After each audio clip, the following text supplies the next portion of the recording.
Empire of the Vampire by Kristoff. Ask me not if God exists, but why he's such a prick. Even the greatest of fools can't deny the existence of evil. We dwell in its shadow every day. The best of us rise above it. The worst of us swallow it whole. We all of us wade hip deep through it every moment of our lives. Curses and blessings fall on the cruel and just alike. For every prayer heeded, 10,000 go unanswered, and saints suffer alongside the sinners. Pray for monsters spat straight from the belly of hell. But if there is a hell, mustn't there also be a heaven? And if there is a heaven, then can't we ask it why? Because if the Almighty is willing to put an end to all this wickedness, but somehow unable to do so, then he's not as almighty as the priests would have you believe. If he's both willing and able to put paid to it all, how can this evil exist in the first place? And if he's neither willing nor able to lay it to rest, then he's no God at all. The only possibility remaining is that he can stop it, and he simply chooses not to. The children snatched from parents' arms, the endless plains of unmarked graves, the deathless dead who haunt us in the light of a blackened sun. We pray now, mon ami. We are food. And he never lifted a fucking finger to stop it. He could have. He just didn't. Do you ever wonder what we did to make him hate us so?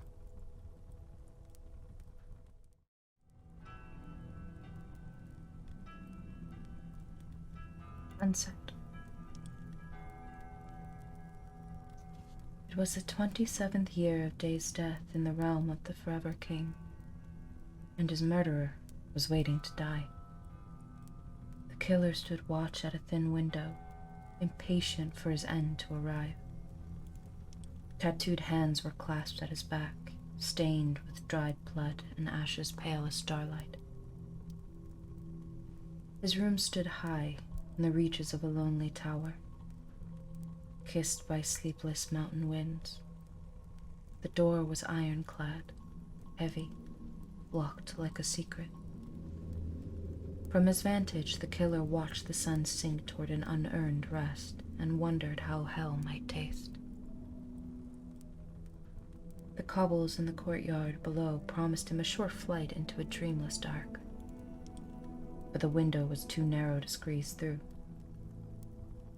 and his jailers had left nothing else to see him off to sleep. Just straw to lie on, and a bucket to shit in, and a view of the frail sunset serve as torture till the real torture arrived. He wore a heavy coat, old boots, leather breeches stained by long roads and soot.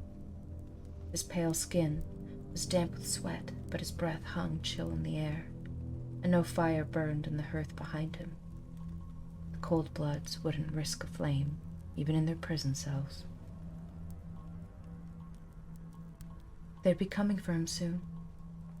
The chateau below was waking now, monsters rising from beds of cold earth and slipping on the facade that they were something close to human.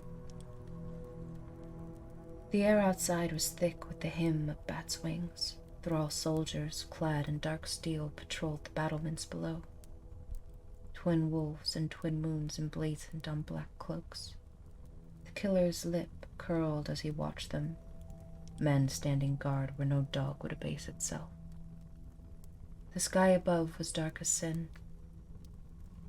The horizon red as his lady's lips the last time he kissed her. He ran one thumb across his fingers, the letters inked below his knuckles. "Patience," he whispered. "May I come in?" The killer didn't let himself flinch. He knew the cold blood would have relished that. Instead, he kept staring out the window at the broken knuckles of mountains beyond, capped by ash-gray snow.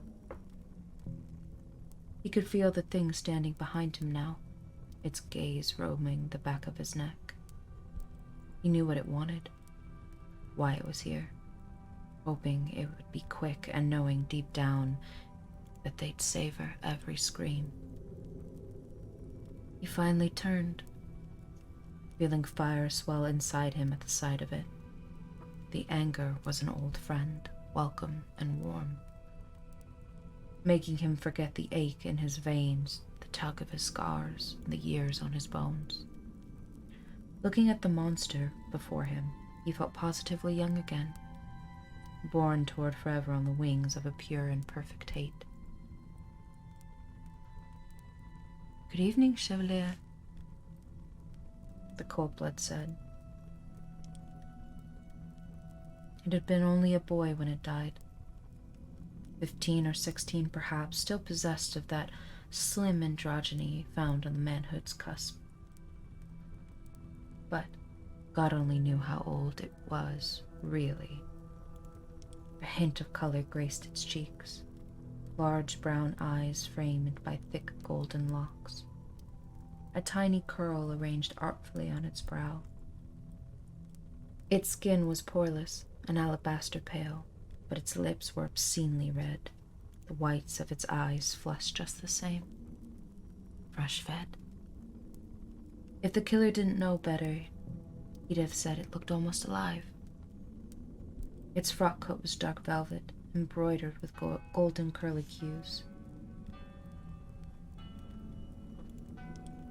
A mantle of raven's feathers was draped over its shoulders, the collar upturned like a row of glossy black blades. The crest of its bloodline was stitched at its breast, twin wolves rampant against the twin moons. Dark breeches, a silken cravat, and stockings and polished shoes completed the portrait. A monster wearing an aristocrat's skin.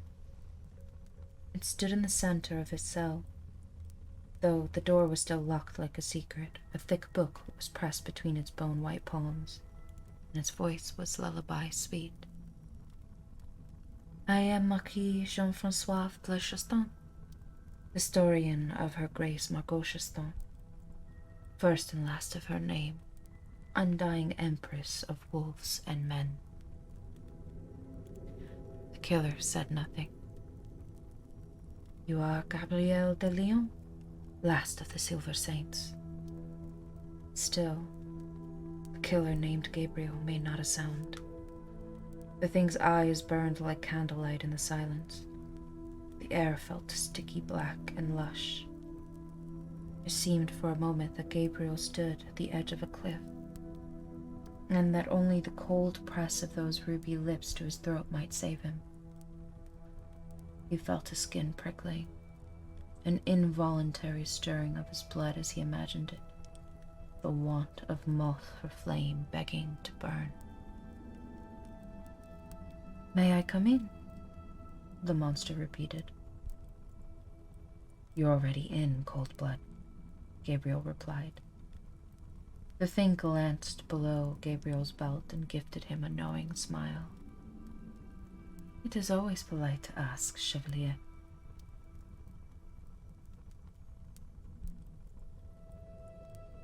It snapped its fingers, and the iron-clad door swung open. A pretty thrall in a long black dress and corset slipped inside. Her gown was crushed velvet damask, wasp-waisted, a choker of dark lace about her throat. Her long red hair was bound into braids, looped across her eyes like chains of burnished copper. She was perhaps mid-30, old as Gabriel was. Old enough to be the monster's mother, if it had been just an ordinary boy and she just an ordinary woman. But she carried a leather armchair as heavy as she was, eyes downturned as she placed it effortlessly at the Cold Blood's side. The monster's gaze didn't stray from Gabriel, nor his from it. The woman brought in another armchair and a small oaken table, Placing the chair beside Gabriel, the table between, she stood with hands clasped, like a prioress at prayer. Gabriel could see scars at her throat now, telltale punctures under that choker she wore. He felt contempt crawling on his skin. She had carried the chair as if it weighed nothing, but standing now in the cold blood's presence, the woman was almost breathless, her pale bosom heaving above her corset like a maiden on her wedding night. Merci, Jean-Francois de Blacheston said.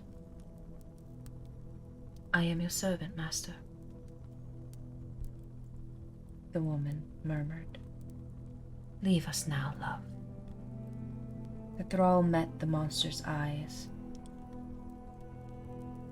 She ran slow fingertips up the arc of her breast to the milk-white curve of her neck, and soon, the cold blood said. The woman's lips parted. Gabriel could see her pulse quickening at the thought. Your will be done, master, she whispered. And without even a glance to Gabriel, she curtsied and slipped from the room, leaving the killer alone with the monster. Shall we sit? It asked. I'll die standing if it's all the same, Gabriel replied. I am not here to kill you, Chevalier. Then what do you want, Coldblood? The dark whispered. The monsters moved without seeming to move at all. One moment, standing beside the armchair, the next, seated upon it. Gabriel watched it brush an imaginary speck of dust from its frockcoat's brocade, place its book upon its lap. It was the smallest display of power, a demonstration of potency to warn him against any acts of desperate courage. But Gabriel of De Leon had been killing this thing's kind since he was 16 years old, and he knew full well when he was outmatched. He was unarmed, 3 nights tired, starving and surrounded and sweating with withdrawal. He heard Greyhand's voice echoing across the years, the tread of his old master's silver-heeled boots upon the flagstones of Saint-Machon. Law the First, the dead cannot kill the dead. You must be thirsty. The monster produced a crystal flask from within its coat, dim light glittering on the facets. Gabriel narrowed his eyes. It is only water, Chevalier. Drink. Gabriel knew this game. Kindness offered as a prelude to temptation. Still, his tongue felt like sandpaper against his teeth. And though no water could truly quench the thirst inside him, he snatched the flask from the monster's ghost-pale hand and poured a swig into his palm. Crystal clear, scentless, not a trace of blood. He drank, shamed at his relief but still shaking out every drop. To the part of him that was human, that water was sweeter than any wine or woman he'd ever tasted. Please. The Coldblood's eyes were sharp as broken glass. Sit. Gabriel remained where he stood. Sit, it commanded. Gabriel felt the monster's will pressed upon him, those dark eyes swelling in his vision until they were all he could see. There was a sweetness to it, the lure of bloom to bumblebee, the taste of bare young petals damp with dew. Again, Gabriel felt his blood stir southward. But again, he heard Greyhand's voice in his mind. Law the Second, dead tongues heated are dead tongues tasted. And so Gabriel stood, standing tall on Colt's legs. The ghost of a smile graced the monster's lips. Tapered fingertips smoothed golden curl back from those bloody chocolate eyes. Drummed on the book in its lap. Impressive, it said. Would that I could say the same, Gabriel replied. Have a care, Chevalier. You may hurt my feelings. The dead feel as beasts, look as men, and die as devils. Ah, the cold blood smiled, a hint of razors at the edge. Law the Fourth. Gabriel tried to hide his surprise, but he still felt his belly roll. Oui, the cold blood nodded. I am familiar with the principles of your Order de Lion. Those who do not learn from the past suffer the future, and as you might imagine, future knights hold quite an interest for the undying. Give me back my sword, leech, and I'll teach you how undying you really are. How quaint. The monster studied its long fingernails. A threat. A vow. And in sight of God and his 7 martyrs, the monster quoted, I do here vow, let the dark know my name and despair. So long as it burns, I am the flame. So long as it bleeds, I am the blade. So long as it sins, I am the saint, and I am silver. Gabriel felt a wave of soft, poisonous nostalgia. It seemed a lifetime had passed since he'd first heard those words, ringing in the stained glass light of Saint-Michel. A prayer of vengeance and violence. Promise to God, but never truly listened. But to hear them repeated in a place like this, from the lips of one of them. For the love of the Almighty, sit, the cold blood sighed, before you fall. Gabriel could feel the monster's will pressing on him. All light in the room now gathered in its eyes. He could almost hear its whisper, teeth tickling his ear, promising sleep after the longest road, cool water to wash the blood from his hands, and a warm, quiet dark to make him forget the shape of all he'd given and lost. But he thought of his lady's face, color of her lips the last time he kissed her, and he stood. What do you want, cold blood? The last breath of sunset had fled the sky. The scent of long dead leaves kissed Gabriel's tongue. The want had arrived in earnest, and the need was on its way. The thirst traced cold fingers up his spine, spread black wings about his shoulders. How long had it been since he smoked? 2 days? 3? God in heaven, he'd kill his own fucking mother for a taste. As I told you, the cold blood replied, I am her Grace's historian, keeper of her lineage, master of her library. Fabian Voss is dead, thanks to your tender ministrations. Now that the other courts of blood have begun bending the knee, my mistress has turned her mind toward preservation. And so, before the last Silver Saint dies, before all knowledge of your order is swept into an unmarked grave, my pale Empress Margot has, in her infinite generosity, offered opportunity for you to speak. Jean-Francois smiled with wine-stained lips. She wishes to hear your story, Chevalier. Your kind never really hold the knack for jesting, do you? Gabriel asked. You leave it in the dirt the night you die, along with whatever passed for your fucking soul. Why would I jest, de Lion? Animals often sport with their food. If my empress wished sport, they would hear your screams all the way to Alith. How quaint, Gabriel studied his broken fingernails. A threat. The monster inclined its head. Touché. Why would I waste my last hours on Earth telling a story nobody on Earth gives a shit about? I'm no one to you. Nothing. Oh, come. The thing raised one eyebrow. The Black Lion. The man who survived the crimson snows of Augustine. Who burned 1,000 kith to ashes and pressed the mad blade to the throat of the Forever King himself? Jean-Francois tutted like an old school madam with an unruly student.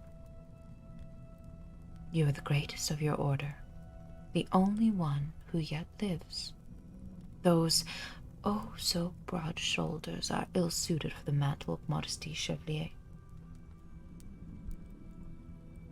Gabriel watched the cold blood stalking between lies and flattery like a wolf on pin-bright scent of blood. All the while he pondered the question of what it truly wanted, and why he wasn't already dead. And finally, this is about the Grail, Gabriel realized. The monster's face was so still, it actually seemed carved of marble. But Gabriel supposed he saw a ripple in that dark stare. The Grail is destroyed, it replied. What care we for the cup now? Gabriel tilted his head and spoke by rote. From holy cup comes holy light. The faithful hand sets world aright. And in 7 martyrs' sight, mere man shall end his endless night. A cold chuckle rang on bare stone walls. I am a chronicler de Lyon. History is of interest to me, not mythology. Save your callow superstitions for the cattle. You're lying, cold blood. Dead tongues heated or dead tongues tasted. And if you believe for one moment that I'll betray. His voice faded, then failed entirely. Though the monster never seemed to move at all, it now held one hand outstretched, and there, on the snow-white plain of its upturned palm, lay a glass vial of reddish-brown dust. Like a powder of chocolate and crushed rose petals, the temptation he'd known was coming. A gift, the monster said, removing the stopper. Gabriel could smell the powdered blood from where he stood. Thick and rich and copper-sweet. His skin tingled at the scent. His lips parted in a sigh. He knew what the monsters wanted. He knew one taste would only make him thirsty for more. Still, he heard himself speak as if from far away, and if all the years and all the blood had not long ago broken his heart, it surely would have broken then. I lost my pipe in the Cherbourg. The cold blood produced a fine bone pipe from within its frock coat, placed it and the vial on the small table, and glowering, it gestured to the chair opposite. Sit. And finally, wretch that he was, Gabriel de Lyon obeyed. Help yourself, Chevalier. The pipe was in his hand before he knew it, and he poured a helping of the sticky powder into the bowl. Trembling so fiercely he almost dropped his prize. The cold blood's eyes were fixed upon Gabriel's hands as he worked, the scars and calluses and beautiful tattoos. A wreath of skulls was inked atop the silver saint's right hand, a weave of roses upon his left. The word patience was etched across his fingers below his knuckles.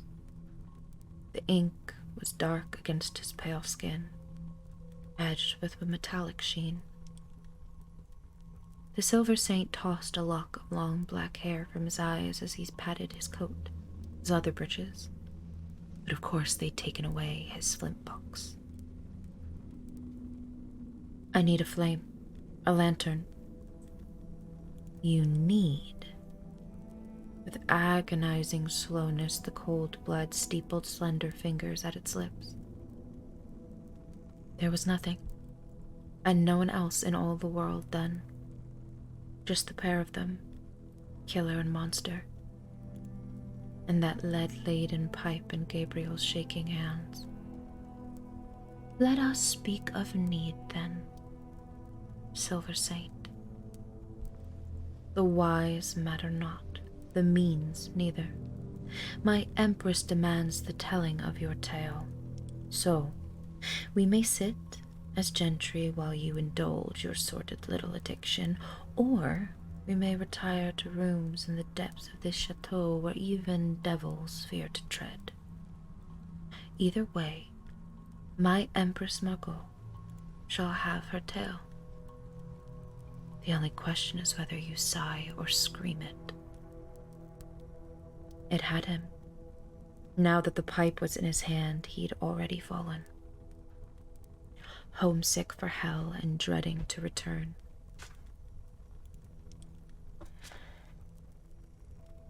Give me the fucking flame, cold blood. Jean-Francois of the Blood Justin snapped his fingers again. The cell door creaked wide. The same thrall woman waited outside, a lantern with a long glass chimney in her hands. She was just a silhouette against the light. Black dress, black corset, black choker. She could have been Gabriel's daughter then. His mother, his wife. It made no difference at all. All that mattered was the flame she carried. Gabriel was tense as two bowstrings, dimly aware of the cold blood's discomfort in the fire's presence. The silk-soft hiss of its breath over sharpened teeth. But he cared for nothing now, save that flame and the darkling magic to follow, blood to powder to smoke to bliss. Bring it here, he told the woman. Quickly now. She placed the lamp on the table, and for the first time met his eyes, and her pale blue stare spoke to him without her ever speaking a word. And do you think me a slave? He didn't care. Not a breath. Expert hands trimming the wick, raising the flame to the perfect height. The oil scent threading the air. He could feel the heat against the tower's chill, holding the pipe's bowl the perfect distance to render the powder to vapor. His belly thrilled as it began. That sublime alchemy, that dark chemistry. The powdered blood bubbling now, color melting to scent. The aroma of holly root and copper. And Gabriel pressed his lips to that pipe with more passion than he'd ever kissed a lover. And, oh, sweet God in heaven, breathed it down.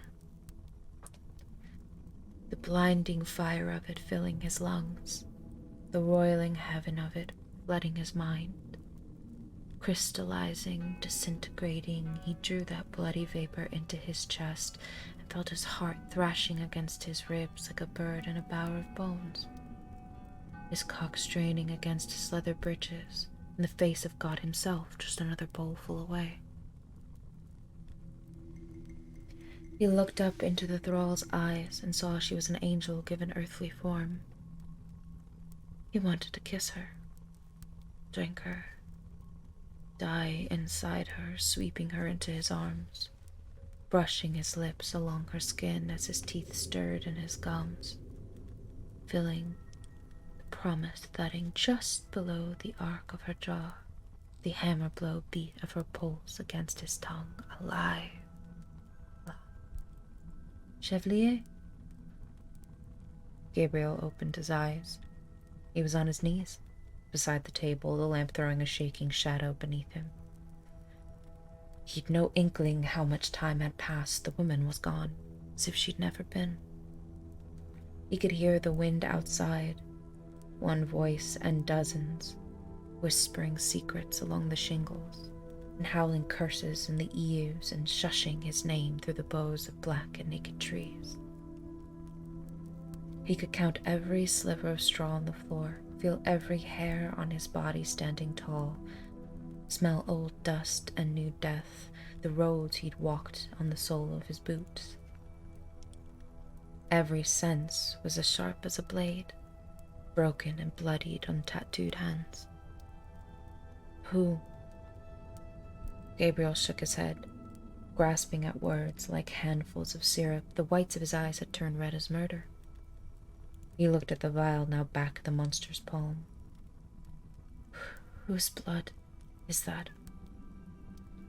My blessed dame, the monster replied. My dark mother, pale Mistress Margoshiston. First and last of her name, undying empress of wolves and men. The cold blood was looking at the lantern's flame with a soft, wistful hatred. Skull pale moth had surfaced from some dank corner of the cell, flitting now about the light. Porcelain pale fingers closed over the vial, obscuring it from view. But not one more drop of her shall be yours until your tale is mine. So, speak it, and as though to a child, presume the ones who shall read it eons from now know nothing of this place. For these words I commit now to parchment shall last so long as this undying empire does, and this chronicle shall be the only immortality you will ever know.